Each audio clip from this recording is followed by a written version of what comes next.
Bahujan Samaj party के पुराने लोग, कैडराइज लोग, ऐसे लोग जो कभी कांचीराम के साथ नजर आते थे, जो लोग मान्यवर कांचीराम साहब के साथ चलते थे, वो लोग धीरे धीरे या तो पार्टी से निकाल दिए गए या फिर उन लोगों ने पार्टी छोड़ दी। आज भी ऐसा ही कुछ हुआ है। खबर यह है कि दद्दू प्रसाद, 3 बार के विधायक, बसपा के बड़े कद्दावर नेता, मान्यवर कांचीराम साहब की पाठशाला में तैयार हुए नेता, उस पाठशाला में जो पाठशाला कांचीराम साहब ने उत्तर प्रदेश में हर जाति से एक एक व्यक्ति को नेता बनाने के लिए बनाई थी, आज दद्दू प्रसाद ने समाजवादी पार्टी का दामन थाम लिया है। खुद अखिलेश यादव, समाजवादी पार्टी के अध्यक्ष अखिलेश यादव ने दद्दू प्रसाद को समाजवादी पार्टी की सदस्यता दिलाई। अब आप इस चीज को इस तरीके से देखिए कि इंद्रजीत सरोज, लालजी वर्मा, बाबू सिंह कुशवाहा, दद्दू प्रसाद, स्वामी प्रसाद मौर्य, बसपा के बड़े कद्दावर चेहरे, जिनको कभी कांचीराम, मान्यवर कांचीराम ने इस तरीके से तैयार किया कि हर जाति का वोट जो है वो बीएसपी के साथ आए और बीएसपी का जनाधार बढ़े। लेकिन धीरे धीरे करके सब लोग या तो पार्टी से निकाल दिए गए या फिर वो लोग खुद पार्टी छोड़कर चले गए और अब समाजवादी पार्टी में जाकर शिफ्ट हो गए। आर के चौधरी, बसपा के एक बहुत बड़ा नाम, वो भी समाजवादी पार्टी के साथ है। तो कहीं ना कहीं ऐसा लगता है कि समाजवादी पार्टी के भीतर सपा से ज्यादा अब बसपा से गए नेता हो गए हैं और वही लोग इस समय सपा में डोमिनेटिंग नजर आते हैं। लेकिन बड़ा सवाल यह है कि आखिर बीएसपी, जो कि इस समय अपनी सबसे कमजोर स्थिति में चल रही है, पार्टी का जनाधार लगातार गिर रहा है, पार्टी के पास रणनीति की कमी नजर आती है, पार्टी के पास कोई चेहरा नहीं है। ऐसे में बीएसपी के पुराने लोगों का अखिलेश यादव की तरफ जाना और दूसरी ओर अखिलेश यादव का पीडीए की विचारधारा को लेकर पुरजोर तरीके से आगे बढ़ना। मैं आपको बता देता हूं कि पीडीए में अखिलेश यादव पिछड़ा दलित अल्पसंख्यक कहते हैं, हालांकि बसपा और बीएसपी के लोग इसको परिवार डेवलपमेंट अथॉरिटी कहते हैं। राजनीतिक दल हैं, एक दूसरे के ऊपर आरोप लगाते हैं।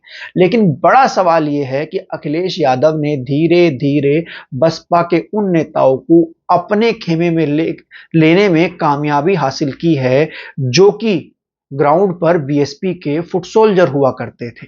बताया जा रहा है कि दद्दू प्रसाद जो हैं उनको 2022-23 के आसपास बीएसपी से निकाल दिया गया था। उसके बाद उन्होंने अपनी पार्टी बनाई, उनकी पार्टी सफल नहीं हो पाई, तो अब दद्दू प्रसाद जो हैं वो अखिलेश यादव के साथ जा रहे हैं 2027 के चुनाव को देखते हुए।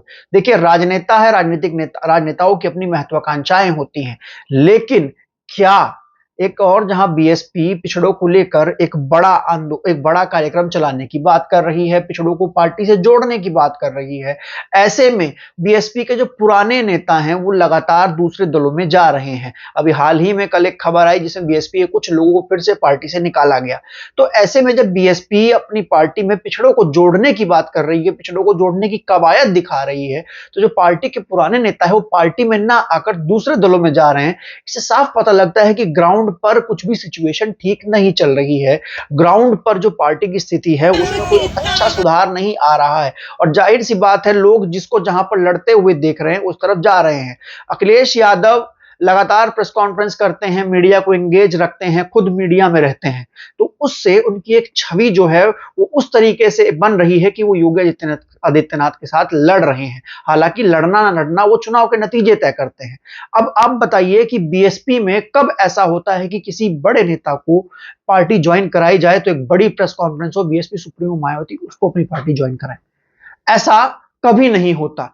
यही वो चीजें हैं जिसकी वजह से पार्टी का मनोबल टूटता है और जो ग्राउंड पर लोग हैं, जो नेता हैं, जो राजनीति माने चाहते हैं, वो लोग फिर उस तरीके से दूर हो जाते हैं। अब कांचीराम साहब जब राजनीति किया करते थे वो सब चीजों पर ध्यान देते थे, लेकिन अखिलेश यादव पीडीए के मुद्दे पर अगर देखा जाए तो पिछड़ा दलित अल्पसंख्यक के मुद्दे पर दलित वोटों को जोड़ने की कवायद में लगे हुए हैं। रामजी लाल सुमन के साथ अखिलेश यादव जमकर खड़े हैं और अखिलेश यादव रामजी लाल सुमन के घर पर हमले को दलितों का अपमान दिखाने में लगे हुए हैं, ताकि वह उत्तर प्रदेश में 2027 के चुनाव से पहले दलित सेंटीमेंट को जिंदा कर सकें और ये दलित वोट बैंक है उसको मोबिलाइज कर सके, क्योंकि जानते वो भी हैं कि बिना दलित वोट बैंक के वो चुनाव नहीं जीत पाएंगे।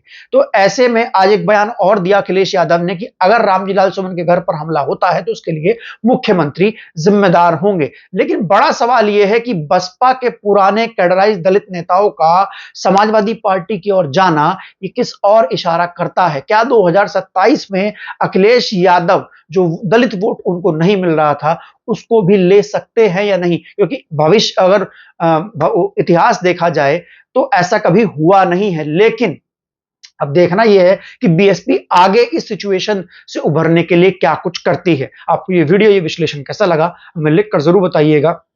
तब तक के लिए चलते हैं, फिर मिलेंगे दूसरे वीडियो में। धन्यवाद, नमस्कार।